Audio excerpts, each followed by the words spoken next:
अल्लाहुम्मा सल्ली अला मुहम्मदन व अला आलि मुहम्मदन कमा सल्लैता अला इब्राहीम व अला आलि इब्राहीम इन्नका हमीदुम मजीद।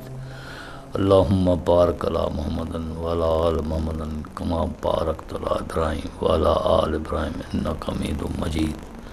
रब जल्नी मुकीमस्सलात व मिन ज़ुर्रियती रब्बना व तक़ब्बल दुआ रब्बना इग़फ़िरली वल वालिदैय वलिल मोमिनीन यौम यक़ूमुल हिसाब। रब्बना आतना फ़िद दुनिया हसनतन व फ़िल आखिरति हसनतन व क़िना अज़ाबन्नार वदख़िलना जन्नत मअल अबरार या अज़ीज़ या गफ़्फ़ार या रब्बुल आलमीन। वदख़िलना जन्नत मअल अबरार या अज़ीज़ या गफ़्फ़ार या रब्बुल आलमीन। वदख़िलना जन्नत मअल अबरार या अज़ीज़ या गफ़्फ़ार या रब्बुल आलमीन। सल्लल्लाहु तआला अला खैर ख़ल्क़ि आलिहि वसल्लम।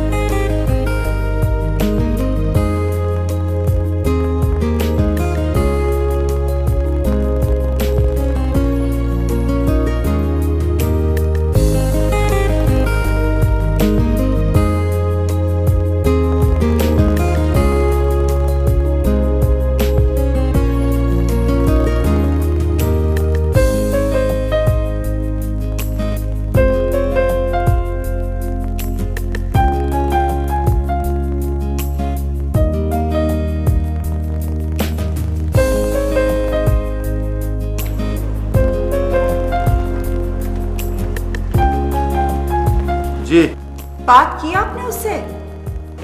भी मैंने मालूम किया था, वो है ही नहीं, दरगाह गई। बुलवा ले उसे, मैं मिस कर रही हूँ। वो आएंगे तो मैं बात कर लूंगा उनसे। तुम क्यों फिक्र करती हो?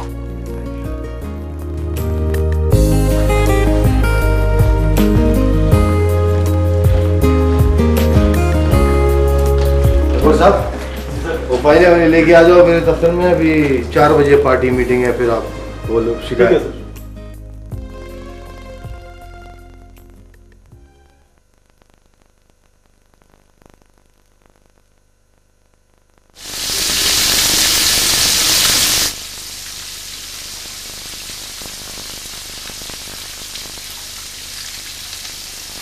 ये क्या कर रही हैं आप? मसाला तो मुझे लगाने देना, बुआ के हाथों से। जायका तो मसाले में है, तलने के लिए चम्मच तो कोई भी हिला दे। वैसे मैंने सुना है कि जब कोई औरत किसी मर्द से मोहब्बत करती है ना, तो उसे पल्ला बनाकर खिलाती है, फिर वो उसकी लज्जत से बंध जाता है। ये बाकी सारे काम कौन करेगा जो तू मेरा मुंह देख रही है? हलल जल्दी कर, पापा से भी नमाज पढ़कर आने वाले होंगे। चल जल्दी कर।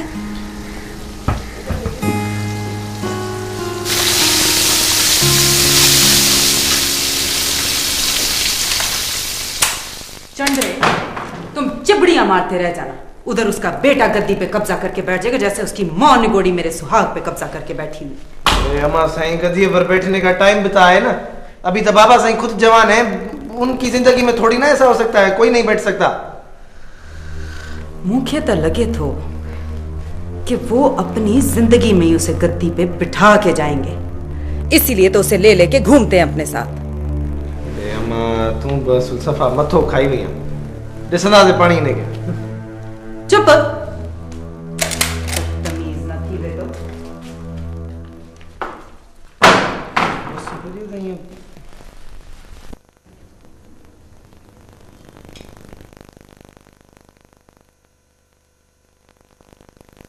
आज पल्ला रचना बीबी ने पकाया है।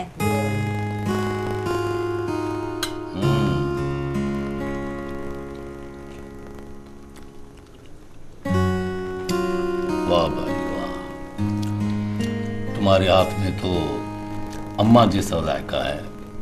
अल्लाह पोशे ऐसा ही पकाया करती थी। वैसे रिश्ना ने हमारे लिए तो कभी नहीं बनाया। कभी कभी अपने बाप को पका कर खिलाया करती थी। बाबा की वफात के बाद आज पकाया है। बहुत मजे का है, इट्स रियली वेरी टेस्टी। अरे आज तो आप पकड़ी गई। मेरा मतलब है शिकार जैसा आपने बनाया है ना, ये निभागी सोरठ तो बेड़ा गर्क कर देती है शिकार का। शिकार का परिंदा कभी भी ठीक नहीं बनता, चाहे उसे कोई भी बनाए, क्योंकि उस पर बद्दुआ होती है। किसकी बद्दुआ होती है बाबा जी?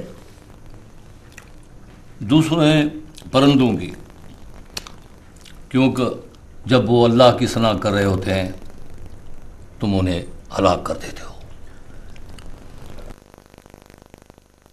बाबा सिंह, वो शिकार तो करने में मजा आता है ना, बाद में गोश्त तो दूसरों के लिए होता है। छोड़े आप अदा साईं, चले आप किसी दिन मेरे साथ, मैं आपको दिखाता हूँ। आप क्या दरगाह में पड़े रहते हैं 24 घंटे?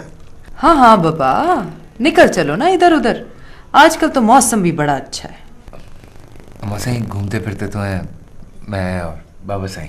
अरे छद अदा साईं, बाबा साईं के साथ जाकर तो मछलियां भी घूंघट ले लेती हैं। मेरे साथ चले, मैं आपको जहान दिखाऊंगा। महरोज, इनको जरा कच्चे की तरफ ले चलो ना, वैसे भी यहाँ आजकल। एक को तो रहने दो दरगाह में, कौन बैठेगा वहां पर मेरे पास?